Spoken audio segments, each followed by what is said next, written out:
Hello everybody, welcome back to the studio, but more importantly, welcome back to Vita Crayon. Now, if you haven't seen the first part of Vita Crayon, I'm gonna put it somewhere, I don't even know. But a lot of people wanted me to finish this. Overwhelmingly, a lot of people wanted me to finish this. Okay, yeah, here we are. We're right here. 3, 2, 1, go. Next up, the harvester. Alright. The harvester is a large, bulbous mass, with a large amount of tendrils spreading from the base.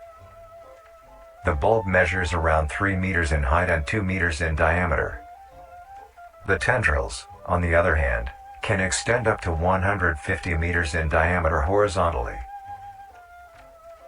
The harvester is a specialized form of crawl that grows in a unique and deadly way. A harvester is created when a node, that will grow into a harvester, instead of separating, continues to grow. Eventually, it will grow tendrils of its own. It uses the energy provided by its mother branch and expands its reach further. Its tendrils, hidden just below the surface of the ground. The harvester is equipped with 2 types of specialized tendrils. The first type is bulky and flat. They lie the closest to the surface. These branches are lined on each length of the tendril with spines, extending in the shape of a bear trap. On each side of the branch, those particular spines have a vein that feed into them, that pump 2 types of venom. On one side, the spines can inject a neurotoxin, which will attack the nervous system of whomever it is injected into, causing sudden paralysis. The other side can inject an anticoagulant, which when injected, prevents blood cells from clotting. Whenever a large animal moves across the area armed with these tendrils, the branches will clamp onto the animal and thrash violently. Once the prey has What the freak is this stuff? been injected with both venoms, the tendrils will rest and the prey will immediately collapse. The animal will be unable to move due to the paralysis, and the wounds caused by the thrashing spines will not stop bleeding. All the prey can do is lie patiently, until succumbing to blood loss. Once the prey has bled out, the second type of tendrils come in. They lie below the spine equipped once. These branches are thick, but very sturdy. They share similar anatomy to the small branches of the crawl, equipped with organelle that absorbs nutrients. These tendrils sense the blood, and move their way to the surface and begin to absorb the vital fluid.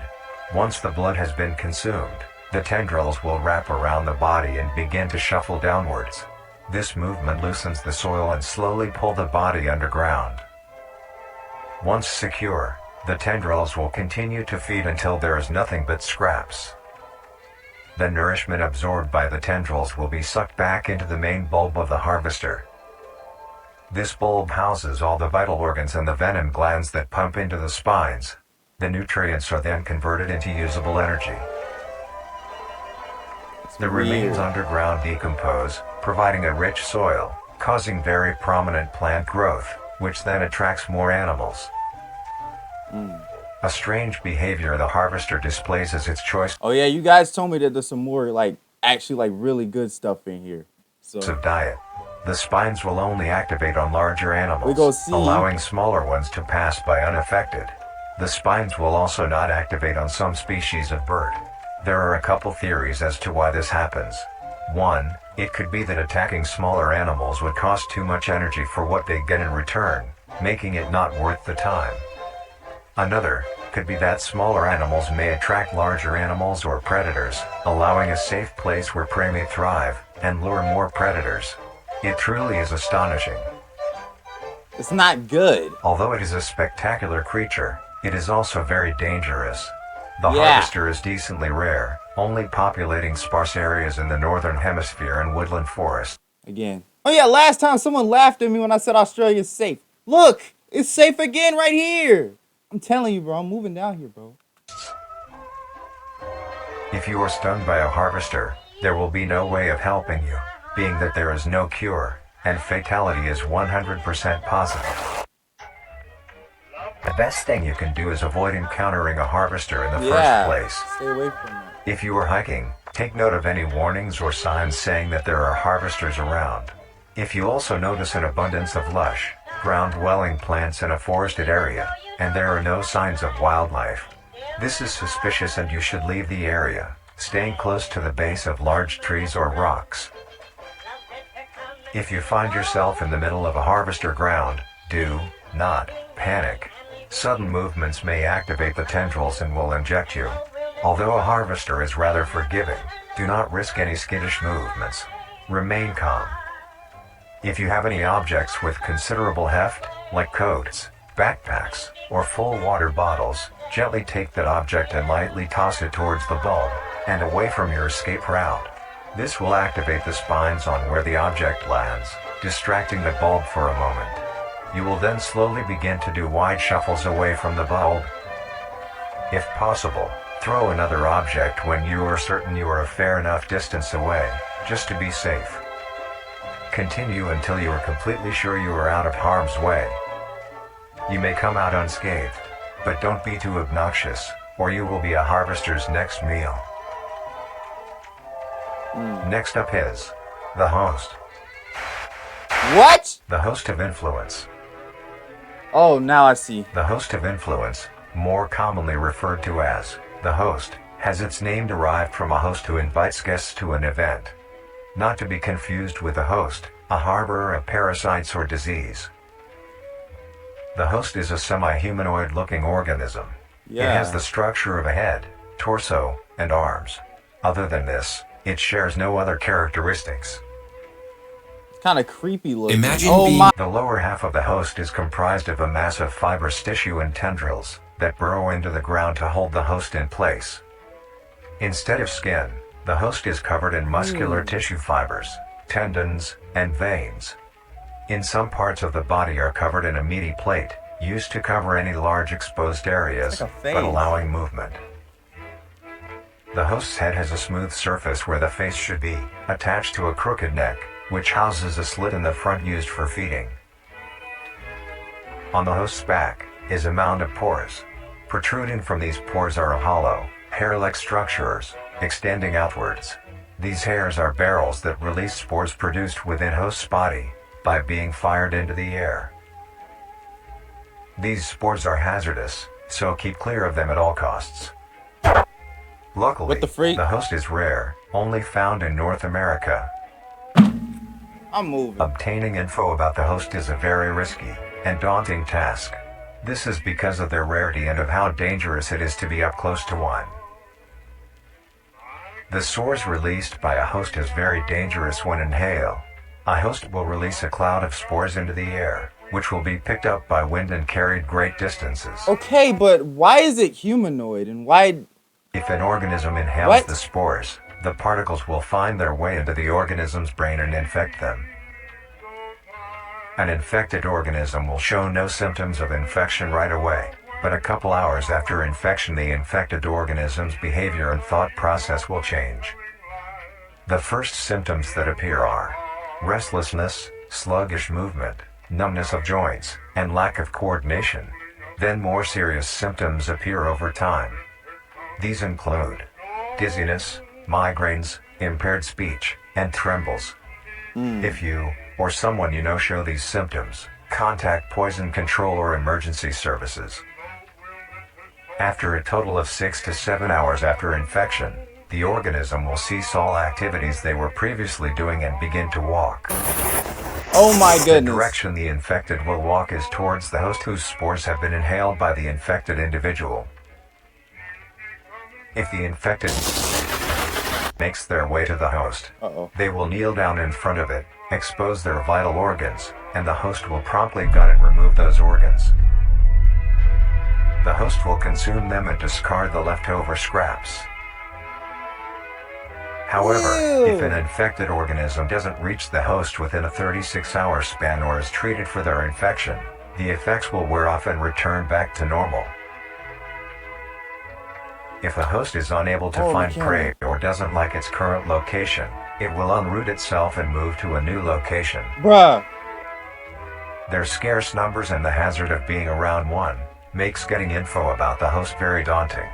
All you need to currently know is that the host is extremely dangerous and should be avoided at all costs. Yeah. Hang on, let me check my camera. Next, the monoliths. What the freak? The monoliths. The monolith is a very new creature, only showing up in June of 1972, in the area of. There are only 7 monoliths, all of them located in a circular position, 1.5 kilometers in diameter. This ring of monoliths surrounds. The monolith is a Titanic-sized being, measuring roughly 120 meters in height. Each monolith has 2 trunk legs that are firmly embedded underground. The legs Why connect is to it a so torso. freaking big? The creature itself is made of hundreds of thousands of meaty strands, tightly woven together to form the structure. These strands end at the neck, fusing into a solid mass of hardened flesh in the shape of an upside-down triangle, with a hole in its center. On each side of the monolith where arms would be, there are dozens of long, rope-like appendages. These reach just barely to the ground. At the creature's feet, the strands go deep into the earth and extend horizontally a decent distance away. What the monoliths do is simply stand and do nothing. What the The freak? only activity documented that the monoliths have done was in. During this period, they were extremely aggressive. When the group of were making their way to the city, the monolith that they had passes roared a deep bellow and swung its appendages at the team, completely wiping them out. When military vehicles were dispatched, once they got close enough to top the monolith, it roared another call, this time releasing an EMP blast, completely knocking the vehicles out in the vicinity. Finally, long-distance rockets were fired and struck the creature. Oh my goodness.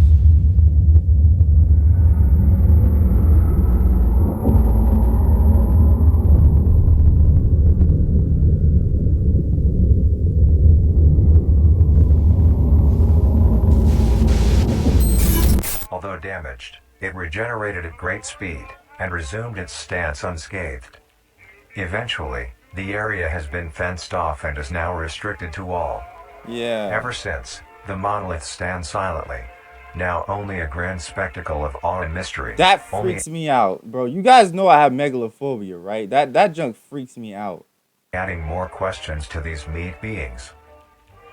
And finally, the last creature on this list is A ball. The singularity is an orb comprised of a dark-colored mineral Whoa, with bro. luminous colors within its core. The singularity is estimated to be 1 meter in diameter. The orb has several unique qualities that are not well understood. The singularity typically can be found suspended in air by an unseen force. There are also a variety of reading that have been documented coming from the orb itself. Various things like magnetic field, Bro, this is freaking me out. This is freaking me out really bad, bro. energy signatures, and other pattern-like signals released by the singularity. The population of these creatures is unknown. Almost all info about the singularity is hidden or confiscated by officials. We were only able to receive one classified document about the singularity being held by Yo, chill!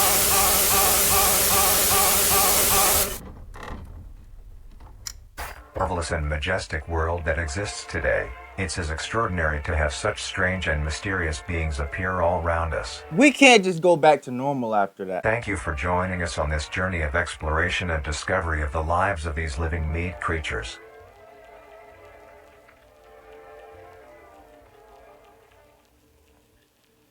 I have a million things to say, bro. This thing right here, it says that they're like in a circle. So my guess would be that they're guarding something that's unknown. And if we go back a little bit right here, right? Where it's like telling you where it's located. Growing up in June Look. of 1972, in the area of See? Right there in Canada. It was like in this area, right? Of Canada. Shoot, nobody lives up there anyways. And then when it got to this part right here, the I was wondering why there's not like any videos of this, like, you know, because there's videos of the mimic and the elder mimic, but there's no videos of this, and it's probably because they're anchored into the freaking ground. Even though they can just up and move, which is kind of weird. Where on the other hand, mimics just hunt people, so you know, that's freaking terrifying. I have some more ideas for the analog horror that I'm working on myself because of this. If you guys can find it, recommend me more stuff like this. Vita Crayon's a freaking, this is amazing, bro. I haven't seen anything else nearly as good as this, bro. Seriously, this is amazing.